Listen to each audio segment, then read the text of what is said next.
You've only just started on your fantasy journey. Perhaps this is the first page of a new novel, or the crinkled parchment handed to you as you set out over wild hills and dales. On its surface, scrawled in a spidery hand, are the secrets and civilizations of your fantastical world, all there for the exploration. Hello adventurers, and welcome to the Red Quill's latest series, The Red Quill's Guide to World Design. In previous series, we've explored the specific styles of maps that you can create and use for your fantasy campaign, but not since our very beginning have we really gone into the basic steps. And now, with better quality, better techniques, and a better camera, we come back to help you to understand the mapmaker's art and recreate what I'm doing here. I'm Ryan of the Red Quills, and I will be your guide. I'm going to be taking you through the steps here and answering common questions as I go, but I am always willing to delve into the comments if you have anything further that you'd like me to explore. This is the map that we'll be creating, and I'll show you how to get here. Unlike most of our videos in which we skip over the sketching phase to show you the broad strokes of map making, in this video we'll be beginning with a blank page.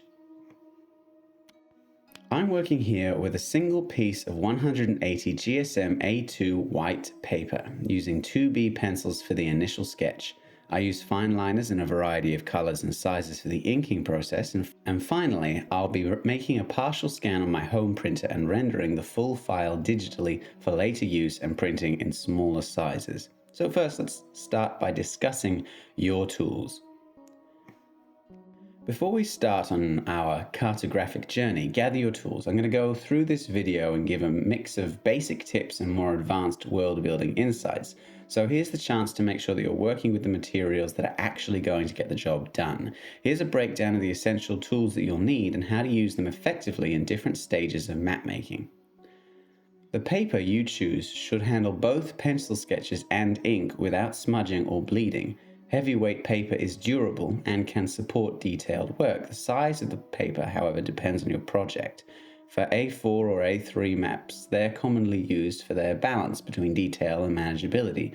For the more intricate maps, larger sizes like A2 could be preferable. I generally use A2 for all of my YouTube works, and generally for my realm maps and site-specific maps in my own fantasy worlds as well. You can generally shrink down or size up a map to the size below or the size above. For instance, an A2 map will look pretty good when printed in A3 or A1, but shrinking it down to A4 may present some problems. Keep that in mind for the future.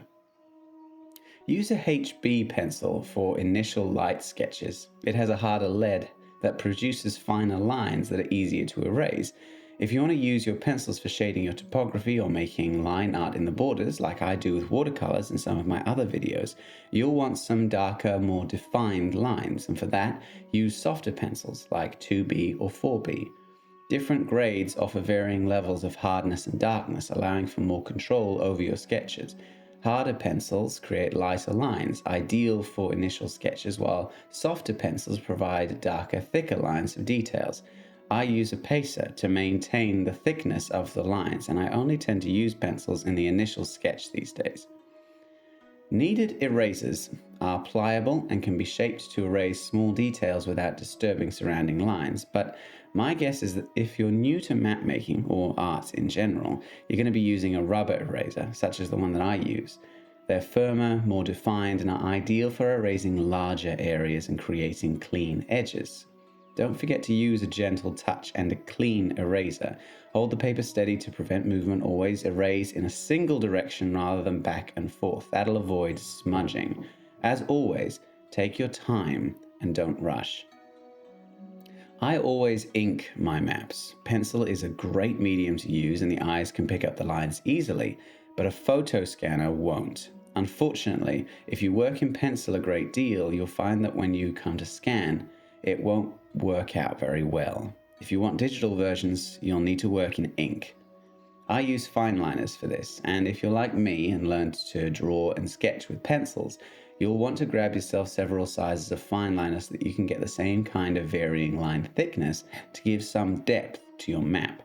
I use thicker fineliners for the coastlines and map borders. They're 0.6mm Artliners, and a slightly thinner kind for the mountain lines and symbols in 0.4 and 0.3. I always have even thinner varieties in 0.1, 0.05, and 0.03 for much more detailed sketch work, but these aren't really necessary unless you aim to do very fine work. Inking defines the lines, making the map clearer and more professional. It'll also preserve your work, as ink is much more durable than pencil, but it's worth noting that colored inks will have different fading patterns. Inks in colors like yellow or brown may fade faster than blue inks, for instance. And look, I don't use a ruler as much as I really should. I have a penchant for rough edges and a sketched feel to maps that mean that I use rulers when doing the sketch to keep me roughly in the correct area, and then I just feel my way through it. But I would recommend, if you're new to it, that you use a ruler. The same goes for tools such as compasses or protractors to help you ensure that any curved lines or angled lines are accurate. And by the way, if you think that this resource is coming in useful to you, check out our page in which we have dozens of other videos on more specific maps and charts. Additionally, you can become a member of the Red Quills on YouTube or Patreon for access to our mapmaking Discord, exclusive Q&A sessions, topic boards, and high-quality copies of the maps that I make for these videos. This video is part of a 6-part series in which we'll be exploring the basics that you'll need to have in order to create maps that you'll be proud of and that you can use to the best effect in your own fantasy worlds, whether they're written or played or told. Additionally, we'll be following along with the Lore Archive series, in which we'll be exploring some lore made specifically about these settings that I'm drawing now. We'll discuss our methods of lore building in a later video, so hit that subscribe button to learn more. Alright, you've thought it through, you've even got a rough sketch completed. Now you can put pen to paper and start to fill in the blank edges of that map.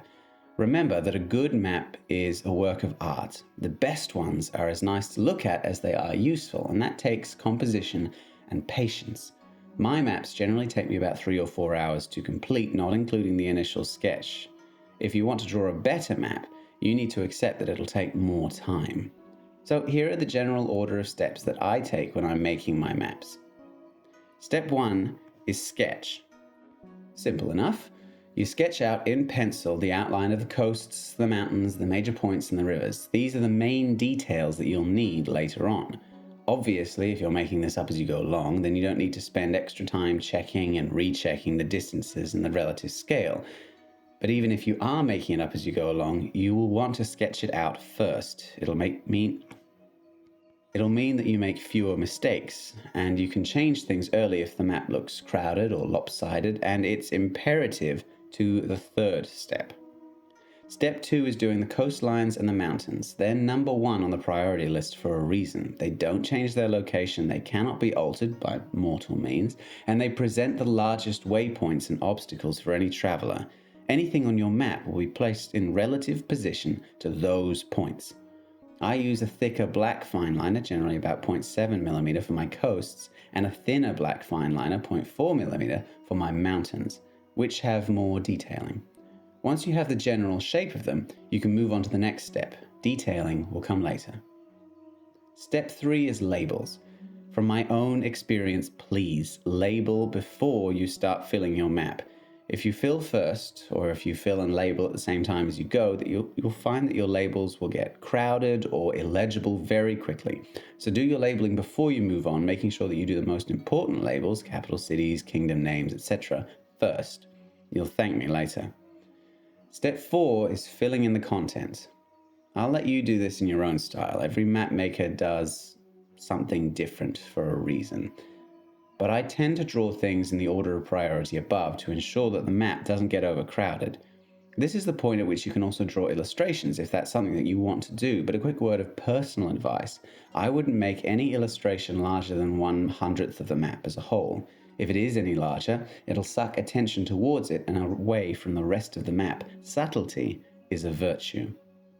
And step 5 is the legend and the scale. Don't forget these two, they're very important. Generally, you should add them in your sketch, but sometimes you have a lot to cover. There are a number of ways to add these in a dedicated border, around the border of the map, built into an illustration. It's entirely up to you which you choose. And I know I tend to sometimes forget these things in the excitement of making a new YouTube map. But learn from my mistakes, please, people. Creating a believable and functional fantasy map involves more than just artistic skill. It requires thoughtful consideration of geography and world-building logic. And here's how to determine when to place your geographical features to create a map that's both visually appealing and realistic.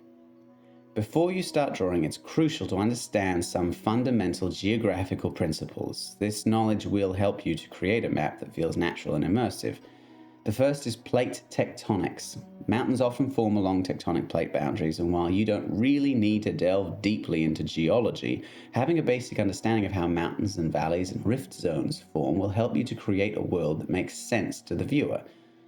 The next is water flow.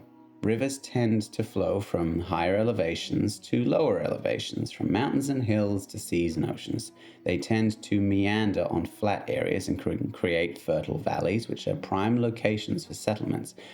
Remember, the straighter a river, the steeper its course. The rivers on flat ground will wander and curve and bend. The last is climate zones. Climate can affect the geography significantly. Deserts often lie in rain shadows of mountain ranges, while forests and grasslands might spread in areas with adequate rainfall. When you're creating a mountain range, choose one side to be dry and one side to be wet, according to where the nearest ocean is and how the winds flow. Then you can start by placing the major geographical features that will define the overall layout of your world. The mountains, which are usually placed first, as I mentioned before, as they are significant landforms. Decide where your mountain ranges will be, considering how they might affect the climate and the river systems. Mountains can act as natural borders between regions or nations because they're generally fairly impassable. After placing the mountains, you can sketch out your river systems. Remember, rivers flow downhill, so start from the mountains and work your way toward the ocean or a lake. Rivers often serve as crucial transportation routes and sources of water, making them natural locations for cities and towns. Then you can define the edges of your land masses more significantly. You should do the coastlines in a general sketch when you start, and then after that, once you've decided the land mass, you can come back in to decide what the coastlines themselves look like. They can be rugged with cliffs or smooth with beaches depending on your geography. Bays and peninsulas can add interesting details to the coastline, and there's nothing more fun than adding some offshore islands. Lastly, you can place forests near rivers or in areas with ample rainfall. Deserts typically form on the leeward side of ranges, which means away from the wind, or in areas far from water sources. Consider how these biomes interact and transition naturally. Then, with the geography laid out, the next step is to place settlements, roads, or other points of civilization. They should be logically placed based on the geographical features that you've created. Major cities often develop near water sources like rivers, lakes, or coastlines. Consider trade routes, natural resources, defensive positions when placing cities. Smaller towns and villages can be scattered around these major hubs, often along rivers or roads. What I tend to try to remember is that when someone founds an inn, they tend to find a place which is about a day's journey from the nearest town, and cities, or at least villages, tend to begin around inns. Roads connect important settlements and follow the easiest paths. They often run alongside rivers or through valleys, avoiding rough terrain when possible. Trade routes between cities can also influence road placement. Monuments and ruins can add historical depth to the world. Place ancient ruins in remote locations or near old trade routes, and monuments might be found in major cities or at significant historical sites. And finally, as I mentioned before, the taverns and the inns, they're usually located along the main roads or near crossroads, and they provide rest stops for travelers and merchants. Small villages or isolated inns can add a lot of character to your map, and remember to place them about the end of what it would take for a caravan or a cart to travel in one day. Once the major features and settlements are in place, you can add smaller natural features to enhance the realism and the detail of your map. Hills and valleys can break up large flat areas and add depth. Hills might dot the landscape near mountains or in rolling plains. Islands and archipelagos add interest to the coastline. These can be the remnants of ancient volcanoes or the peaks of submerged mountain ranges. And finally, the swamps and the marshlands are often found near large bodies of water or in low-lying areas. They can add an element of danger or or mystery. They're always in a flat area, generally lowland. By following these steps and considering the logical placement of geographical features, you'll create a map that not only looks great, but also enhances the storytelling and the gameplay of your fantasy world. And now, with your geographical content placed, let's move on to the finer details and the points of civilization. All right, we've gone over some concepts that you can use to create a kingdom. Let's put them into practice. As we've gone through this video so far, I've been creating this map of the Kingdom of Endon. It's the setting for my current D&D campaign. It's got a lot of lore and history, so it's a great opportunity to create a map that showcases some of these ideas. You can see that as I've gone through, I've followed the major steps that I outlined earlier. Sketching first, I've made a clearly defined focus for the map. The kingdom is bounded by the sea to the north and the mountains to the west, east, and south. It's a clear delineation and should stop the players from getting too lost. I then went through and made sure that I had the coastlines and the mountains done before I began to label. This map is a large one. I'm working on A2 here, which gives me the opportunity to add in a lot of detail. So I've started with labeling the small things first and then moving larger. Towns and cities, and then areas like forest valleys, and then onto the duchies. And then I move into the time-consuming parts, symbols, and then terrain. All of which follows the same formula that I talked about before. But you can see how I've used these elements to create an interesting and varied realm without going over the top. There's a mix of different terrains, a large marshland in the center, a number of forests, some farmlands, some plains, and the mountains and the seas. The placements of the towns and roads really imply which parts of the kingdom are tamed and which are wilderness. I've created some symbols specifically for this map, and I'll talk about the symbols more in the next few videos to add some intrigue. What are the towers, and why do they have such weird little symbols? The important thing in any map is to imply rather than state. Show, but don't explain. That'll give you as the map maker and the game master and the writer more opportunity to improvise or shoehorn concepts in later on.